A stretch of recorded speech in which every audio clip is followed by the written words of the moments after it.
Hi guys, இன்றைக்கி வந்து நமக்கு ஒரு எக்ஸிபிஷனுக்கான ஒரு இன்விடேஷன் வந்துச்சு. சரி, ஓகே, நம்மளும் ஒரு இன்ட்ரெஸ்ட்டாக எக்ஸிபிஷனுக்கு போவோம். நம்ம ஊர்லேயும் அப்படி தானே பொருள் காட்சி எக்ஸிபிஷன்லாம் போட்டாக்கா டில்லி அப்பளம் சாப்பிட்லாம், பாப்கார்ன் சாப்பிட்லாம், அப்புறம் வந்து கொலம்பஸ் இருக்கும், இதெல்லாம் விளாட்லாம் அப்படின்னு சொல்லிட்டு போகிறது. அதே ஆசையோடு தான் நானும் உள்ளே போனேன். ஆனால் அங்கே ஒரு இன்ப அதிர்ச்சி ஒரு காத்துட்டு இருந்தது. ஸோ வாங்க பார்ப்போம். வெல்கம் டு பாஸ் டைரிஸ். நம்ம ஊரில் போகிற மாதிரி இங்கே வந்து டிக்கெட் வாங்கிட்டுலாம் கவுண்டர்லேருந்து வர முடியாது. நம்ம கம்பெனி நேமை போட்டு ரிஜிஸ்டர் பண்ணிவிட்டு நமக்கு ஒரு ஐடி கார்டை தூக்கி மாட்டி விட்டாங்க, பார் கோட்லாம் ஸ்கேன் பண்ணிவிட்டு. ஸோ நாங்களும் உள்ளே வந்தாச்சு.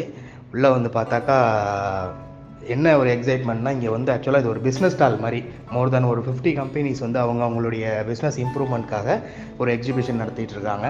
ஸோ இதில் பார்த்தாக்கா car showroom, elevator companies, traffic companies, இது மாதிரி நிறையா இருந்துச்சு.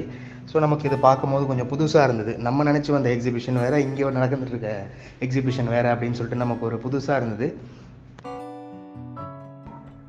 இங்கே நிற்கிது பார்த்தீங்களா, இது டெஸ்லா கார். இது மோஸ்ட்லி உங்களுக்கு எல்லாருக்குமே தெரிஞ்சிருக்கும். இந்த ஒயிட் கலர் காரை பார்த்துருப்பீங்க நீங்கள் எல்லாருமே. இது டாப் 10 பிராண்டில் இதுவும் ஒரு கார்னு சொல்லிட்டு சொல்லலாம். இது பக்கத்தில் நிற்கிது. இந்த கார் நானே இப்போ தான் ஃபஸ்ட் டைம் பார்க்குறேன். இதுக்கு முன்னாடி நீங்கள் பார்த்துருந்தீங்கன்னா இது எந்த பர்பஸ்க்காக யூஸ் பண்ணுவாங்கங்கிறத கமெண்ட்ஸில் சொல்லுங்கள். எனக்கு ஆக்சுவலாக தெரியல. அவங்கள்ட்ட கேட்டேன், அவங்க சொன்னது எனக்கு புரியல. இதில் வந்து முகமும் இல்லாமல், வாலும் இல்லாமல், காலும் இல்லாமல் கார் மட்டும் நிற்கிது. இதில் எது லைட்டு, எங்கே ஸ்டேரிங் எதுவுமே தெரியல. இது ஃபுல் அண்ட் ஃபுல் வந்து எலக்ட்ரிக் கார் அப்படின்னு சொல்லிட்டு சொல்லிட்டு இருந்தாங்க. ஸோ உங்களுக்கு தெரிஞ்சால் இதை நீங்கள் கமெண்ட்டில் சொல்லுங்கள்.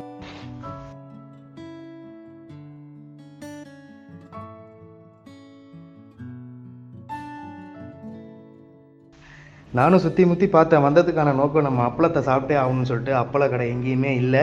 வந்ததுக்கு ஏமாற்றம் ஒன்று தான் மிச்சம். ஸோ காய்ஸ், சொந்தம் தொடர ஃபாலோ பண்ணிக்கோங்க. நாளைக்கு பார்ப்போம்.